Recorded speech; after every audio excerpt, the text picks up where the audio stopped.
Profesionāļi tiecas uz superproduktīvo flow vai plūsmas stāvokli, kur esam fokusēti, esam koncentrējušies, esam radoši un produktīvi. Tomēr mūsdienu realitāte ir ārēju kairinātāju pārbagātība, tāpēc trauslo flow stāvokli sasniegt un noturēt to ir ļoti grūti. Lai fokusētu savu enerģiju vērtīgajai, tas ir radošajā aktivitātē, nepieciešama sistēma, kur mūs atslogot no liekiem iekšējiem procesiem un ārējiem kairinātājiem. Populārais autors Tiago Forte šādu sistēmu, kura veido fiziski un digitāli produktivitātes rīki, dēvē par otrajām smadzenēm. Analogie paņēmieni.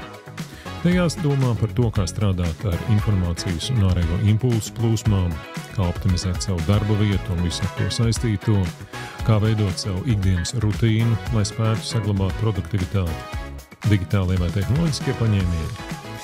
Te mums jādomā par informācijas grupēšanu dažādos nesējos un folderos, par darbu plūsmas automatizēšanu, par to, kā monitorēt savu fizioloģiju.